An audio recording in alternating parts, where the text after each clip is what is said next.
মাননীয় প্রধানমন্ত্রীকে ধন্যবাদ জানাচ্ছি সেকেন্ডারি এডুকেশন ডেভেলপমেন্ট প্রোগ্রাম হাতে নেওয়ার জন্য, একই সাথে সাথে learning acceleration program in secondary education হাতে নেওয়ার জন্য।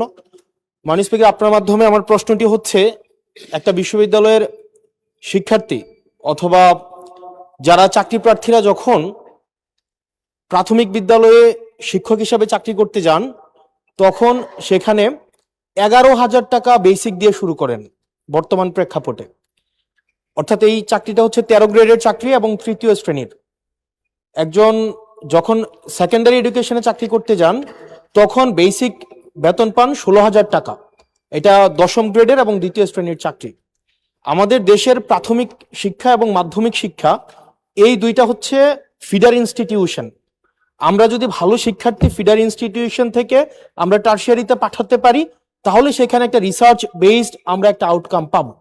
মাননীয় প্রধানমন্ত্রীর কাছে আমার প্রশ্ন, বর্তমান বাস্তবতায় 11,000 টাকা বেসিক, শিয়া বাটার ও ভিটামিন সমৃদ্ধ লিলি বিউটি সোপ, তারুণ্যময় উজ্জ্বল ত্বকের জন্য, এবং 16,000 টাকা বেসিক দিয়ে এই আসলে শিক্ষক হতে আগ্রহ নিয়ে এসে এখানে আসলে দিন শেষে সার্ভাইভ করা খুব কঠিন হয়ে যায়।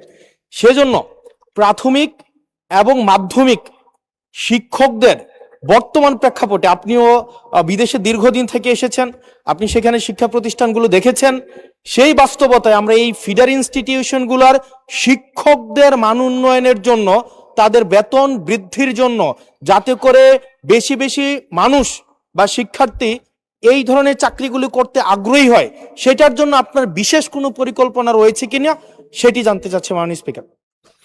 মাননীয় প্রধানমন্ত্রী।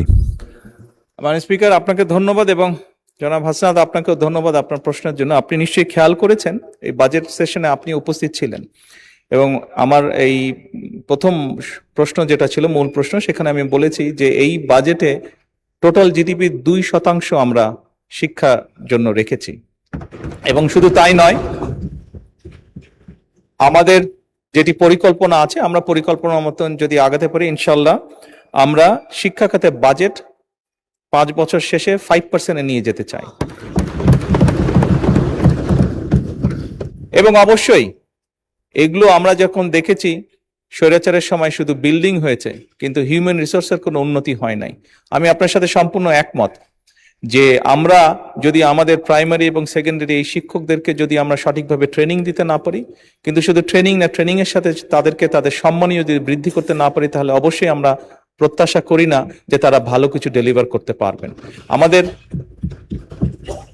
আমাদের তাদেরকে প্রশিক্ষণ দেওয়ার যেরকম কর্মসূচি রয়েছে, প্রশিক্ষণ দেওয়ার যেরকম পরিকল্পনা রয়েছে, বোথ সেকেন্ডারি অ্যান্ড প্রাইমারি, একই সাথে পর্যায়ক্রমিক ভাবে আমরা যাতে তাদের সম্মানীয় বৃদ্ধি করতে পারি। আমরা অনেক সময় দেখেছি প্রাইমারি স্কুলের টিচাররা, এই সংসদে দাঁড়িয়েও আমি বলেছি যে অনেক সময় আমরা এখনো দেখি যে প্রাইমারি স্কুলের শিক্ষকরা তাড়াতাড়ি করে ক্লাস করিয়ে হয়তো আরেকটি সেকেন্ড একটি কোনো জবে অথবা কৃষিকার্যে যেটাই হয়, একটি সেকেন্ড জবে তাকে যেতে হয়, তা না হলে তার জন্য সংসার চালানো কষ্টকর হয়ে যায়। সেকেন্ডারি স্কুলের ক্ষেত্রে আমরা অনেক শিক্ষকের ক্ষেত্রেই দেখেছি এরকম ঘটনা ঘটে।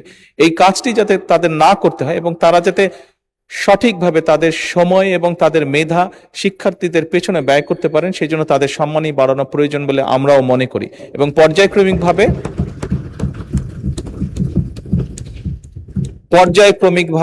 আমরা এই কাজটি ইনশাল্লাহ করব এই দেশে। ধন্যবাদ মাননীয় স্পিকার। শিয়া বাটার ও ভিটামিন সমৃদ্ধ লিলি বিউটি সোপ, তারুণ্যময় উজ্জ্বল ত্বকের জন্য।